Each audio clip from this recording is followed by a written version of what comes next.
Good morning. जो last lecture में हमने advertising management and sales promotion का इंट्रो स्टडी किया था, उसमें सबसे पहले हम एडवर्टाइजिंग पार्ट आपका कवर करेंगे। तो उसमें फर्स्ट क्वेश्चन है आपका, व्हाट इज़ एडवर्टाइजिंग? एडवर्टाइजिंग क्या होता है? न्यू इंसाइक्लोपीडिया ब्रिटानिका के जो वर्ड्स हैं उसमें advertising is a form of communication intent to promote the sale of the product और सर्विस। क्या है इसमें, क्या बोल रहे हैं ये कि एडवर्टाइजिंग एक फॉर्म है कम्युनिकेशन का, जिसमें क्या इंटेंशन होता है उनका प्रमोट करना, किस चीज़ को, सेलिंग किस चीज़ की, गुड्स एंड सर्विसेज की, टू इन्फ्लुएंस पब्लिक ओपिनियन, किसको प्रभावित करने के लिए, पब्लिक ओपिनियन को प्रभावित करने के लिए, टू गेन पॉलिटिकल सपोर्ट, इसमें उनको क्या होता है, पॉलिटिकल सपोर्ट जो है वो भी मिल जाता है, और to advance a particular cause, और जो भी पर्टिकुलर कॉज होता है उसमें एडवांसमेंट लाने के लिए। तो ये उनके शब्द थे एडवर्टाइजिंग के लिए। कुल मिला के उन्होंने क्या कहा है इसमें कि एडवर्टाइजिंग हम इसलिए करते हैं ताकि हमारी जो सेलिंग है किसी भी प्रोडक्ट का वो हमको क्या कर सकें, हम उसको प्रमोट कर सकें, बढ़ा सकें, पब्लिक ओपिनियन को क्या कर सकें, इन्फ्लुएंस कर सकें।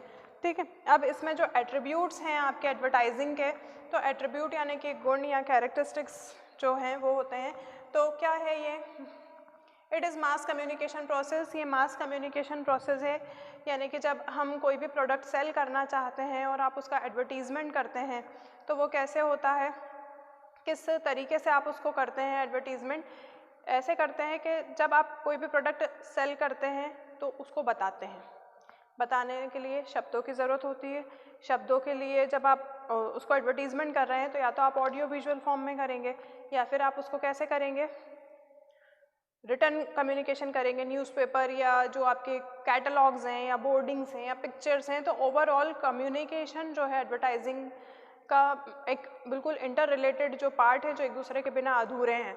ठीक है, तो हम जब भी ऐड देंगे इसका रिटर्न फॉर्म में या काय में भी, तो हम कम्युनिकेशन के बिना एडवर्टीजमेंट नहीं कर सकते हैं।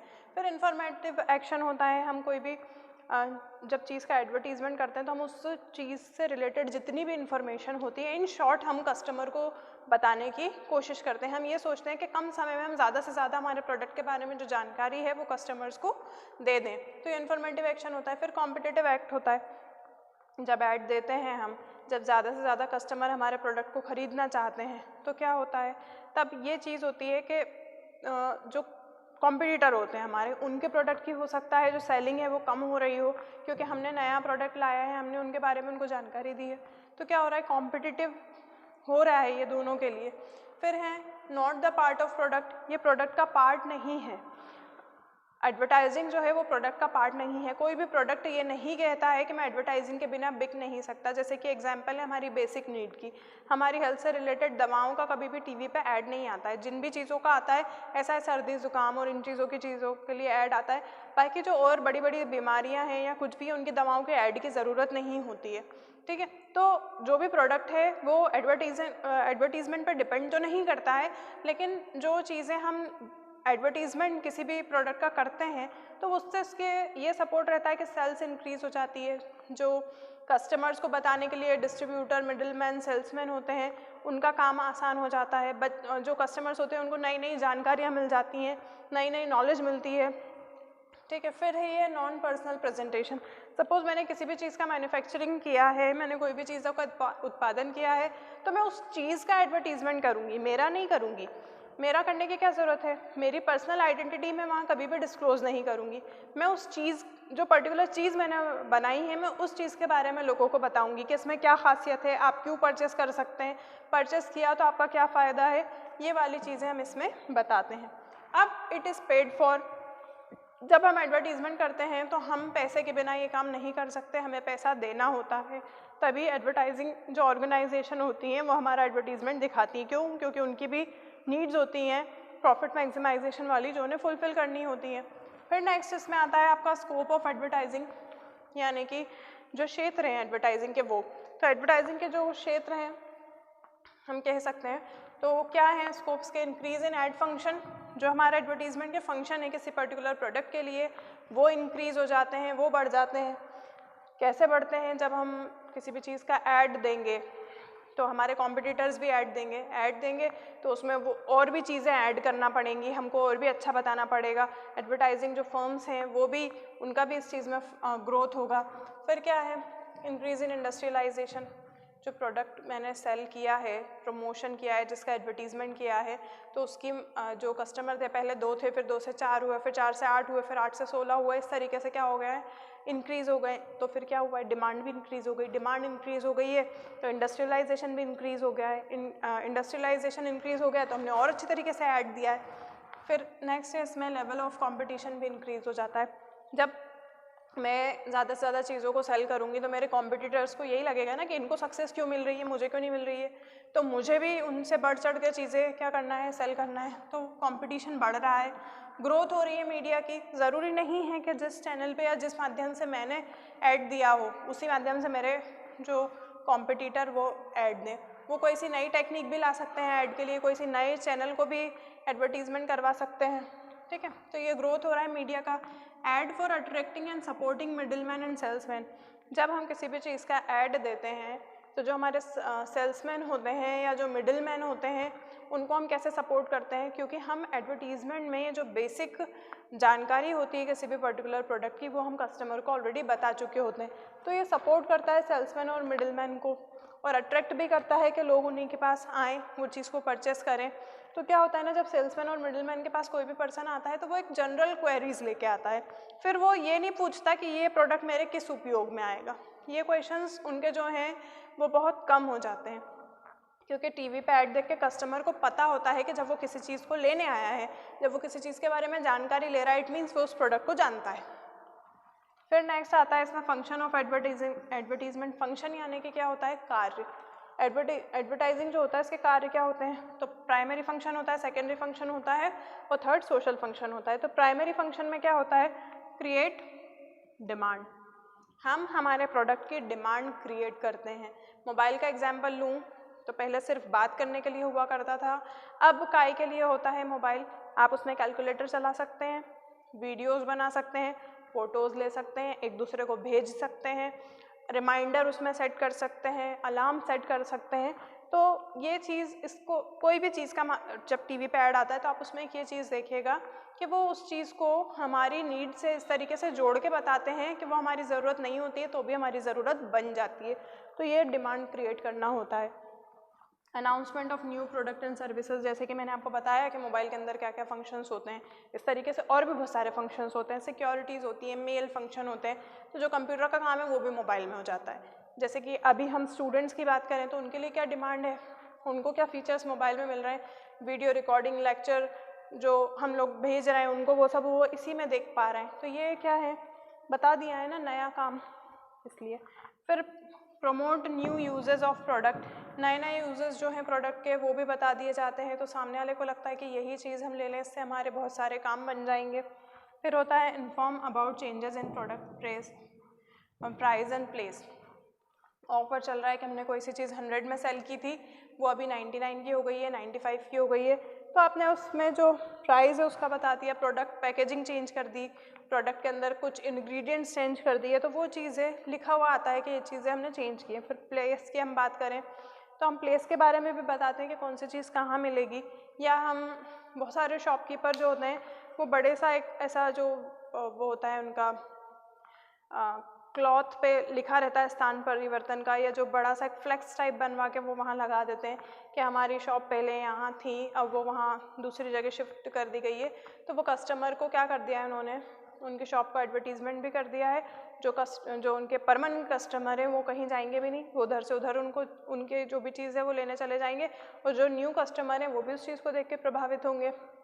फिर नेक्स्ट आता है अनाउंस स्पेशल ऑफर स्कीम। नई नई स्कीम और जो आपके ऑफ़र्स हैं उनको भी अनाउंस किया जाता है, buy 1 get 1 free, buy 2 get 1 free, और आप अगर 2 चीज़ लेंगे तो आपको इतना % ऑफ मिलेगा। इस टाइप से जो भी स्कीम्स होती हैं वो सब चीज़ें उसमें बताई जाती हैं।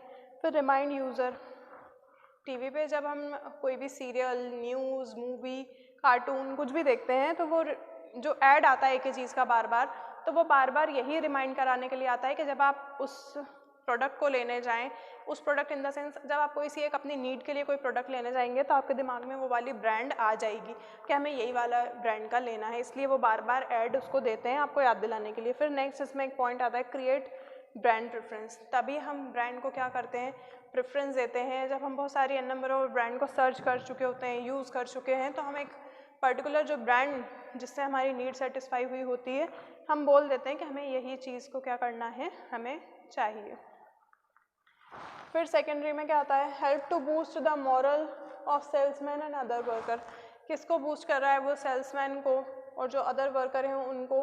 कैसे, जब एडवर्टीज़मेंट करते हैं तो सेल्समैन को भी बड़ा मज़ा आता है कि ये नई चीज़ है, नया टास्क मिला है कि जिसे हमें कस्टमर को बताना है। वो काफ़ी नई नई जानकारी के साथ फिर कस्टमर को कन्विंस करते हैं चीज़ों के लिए। सेल्समैन को सपोर्ट करता है एडवर्टाइजमेंट, क्योंकि उनको बहुत सारी जानकारी ऐसी होती है कस्टमर को जो एडवर्टीज़मेंट में ऑलमोस्ट मिल चुकी होती है। तो फिर नेक्स्ट वो क्या करते हैं, जब भी कोई भी कस्टमर उनके पास आता है तो वो एक जनरल क्वेरी उनके पास लेके आता है, उसी के उनको आंसर्स करना होते हैं। तो एडवर्टाइजिंग से उनको सपोर्ट मिल चुका है। फिर reach customer left by salesman, उन कस्टमर तक भी चला जाता है जो सेल्समैन के थ्रू छूट चुके होते हैं या ध्यान नहीं दिया होता है कि ये भी ख़रीद सकते हैं। तो क्या होता है, उन कस्टमर को भी एडवर्टीज़मेंट कवर कर लेता है। Help to procure better employ, अब क्या होता है, जो बेटर एम्प्लॉय को प्रोक्योर करते हैं और announce location of dealer and stock list and support them. देखिए इसमें क्या है ना, क्या बता रहे हैं वो, लोकेशन का अनाउंसमेंट कर दिया, जो कि मैं आपको बता चुकी हूँ कि इन डीलर के पास ये चीज़ें मिल जाएंगी, ये स्टॉक उनके पास होगा, उनको इस तरीके से सपोर्ट करते हैं एडवर्टीज़मेंट में। अब यहाँ मैं आपको एक एम्प्लॉय में जो वाला बेटर एम्प्लॉय वाला है, इसका एक एग्जांपल दूंगी 2 ब्रांड का। एक फेयर एंड लवली ब्रांड जिसका नाम सभी ने सुना है, काफ़ी पुरानी ब्रांड है एंड स्टिल भी उसकी चीज़ें कुछ ना कुछ क्रीम्स वगैरह आते हैं। तो उन्होंने कुछ नया प्रोग्राम बनाया सर्टिफिकेशन का, जिसमें क्या होता है ना, अपन जब उसको चेक करते हैं या उनके प्रोडक्ट पे भी शायद वो लिखा हुआ आता है कि fashion designing program, interior designing program, makeup artist program. तो उन सब चीज़ों में क्या होता है, जो भी इंटरेस्टेड होते हैं वो रजिस्टर्ड करके अगर अप्लाई करते हैं तो वो सर्टिफिकेशन कोर्स वगैरह प्रोवाइड करते हैं। इसी तरह जो ऊषा ब्रांड है, आपने नाम सुना होगा, पहले ऊषा के स्कूटर्स आते थे किसी ज़माने में, उसके बाद अभी ऊषा की जो सिलाई मशीन आती हैं और भी प्रोडक्ट्स आते हैं, लेकिन जो सिलाई मशीन है उसका मैं इसलिए बताऊंगी आपको क्योंकि मैंने उनका भी 2-3 दिन पहले ही एक चीज़ देखी है कि उसका एक ऐड आया था और उसमें ये था कि जो भी सीखना चाहते हैं, जो नए नए एंटरप्रेन्योर्स भी हो सकते हैं जो चाहें, तो उसमें सिलाई सिखाई जा रही है उनको। कुल मिला के इस तरीके से कोर्स करवाया जा रहा है जैसे फैशन डिज़ाइनिंग में करवाया जाता है। क्लॉथिंग की उनको इन्फॉर्मेशन देते हैं, फैब्रिक के बारे में बताते हैं, कौन से डिज़ाइन कैसे सिलना है, कैसे कटिंग करना है। जैसे कि फ़ीमेल की जो ड्रेसेस होती हैं उसमें sari, blouse, suit, lehenga, frocks, evening gowns etcetera. Boys में भी कुर्ता पजामा, पैंट शर्ट, इन सब चीज़ों की कटिंग, स्टिचिंग, उस पर वीविंग, डिज़ाइनिंग और जो कढ़ाई वगैरह होती है वो सब उनको सिखाई जा रही है और उसका सर्टिफिकेशन भी उनको प्रोवाइड किया जा रहा है। तो वो सर्टिफिकेशन से उनको क्या बेनिफिट है कि वो किसी भी संस्था में फिर जाएंगी या जाएंगे तो उनको भी अवसर मिल रहा है। एडवर्टाइजिंग के थ्रू लोगों को भी पता चल रहा है कि इनके पास इस चीज़ का सर्टिफिकेशन है। सपोज़ मैं बुटीक डाल रही हूँ तो मैं उन लोगों को हायर कर सकती हूँ। तो ये चीज़ें क्या हैं, एडवर्टाइजिंग के थ्रू हमें सपोर्ट मिलता है, इन चीज़ों में हमारे काम की होती हैं इन सारी चीज़ें। फिर सोशल फंक्शन में क्या आता है, improvement in standard of living. हमारा स्टैंडर्ड ऑफ लिविंग क्या होता है, बढ़ता है। किस तरीके से बढ़ता है, जब हम कोई भी ब्रांडेड चीज़ लेंगे, न्यू खरीदेंगे, जब हम उसको यूज़ करेंगे तो हमारे लिए भी फ़ायदे की चीज़ है, फिर हम और लोगों को बताएंगे, उनका भी स्टैंडर्ड ऑफ लिविंग बढ़ेगा। जैसे कि आजकल क्या हो रहा है, मॉडिफिकेशन हो रहा है इस चीज़ में। लोग कूलर यूज़ करते थे पहले, अब एसी यूज़ करते हैं, सर्दियों में हीटर यूज़ करते हैं। पहले तो चूल्हे पे ही गर्म पानी करा जाता था नहाने के लिए, अब गीज़र्स आ गए। तो ये क्या हो रहा है, स्टैंडर्ड ऑफ लिविंग रेज हो रहा है। फिर होता है create awareness among rural masses. जो छोटे छोटे इलाके होते हैं गांव वगैरह के, वहाँ पर भी लोगों को जानकारी मिलती है किसी भी पर्टिकुलर प्रोडक्ट के बारे में, तो वो भी उन चीज़ों की डिमांड करते हैं, वो भी अवेयर होते हैं। फिर ये क्रिएट एम्प्लॉयमेंट में मैं आपको एग्जांपल अभी दे ही चुकी हूँ, ये fair and lovely and Usha का। फिर एजुकेट कस्टमर, जो कंज्यूमर्स होते हैं उनको एजुकेट किया जाता है। जब हम उनको किसी भी चीज़ की जानकारी देंगे तो कस्टमर जो है काफ़ी स्मार्ट होते हैं, वो उसको दूसरी ब्रांड में भी सर्च करेंगे, वो उसकी पूरी खोजबीन करेंगे, उसके फीचर्स, उसकी जो भी इम्पॉर्टेंट चीज़ें होती हैं उन सब चीज़ के बारे में जानकारी लेंगे तो वो एजुकेट होंगे। फिर अदर सोशल फंक्शंस ये होते हैं कि आपने पोलियो का ऐड देखा है कि पोलियो बच्चों को उसके जो दवाई के ड्रॉप्स हैं वो कितनी ज़रूरी होती हैं। इसी तरह ब्लड डोनेशन के भी ऐड होते हैं। तो ये अलग फैक्टर्स हैं एडवर्टीज़मेंट के जो कि बहुत प्रभावित करते हैं।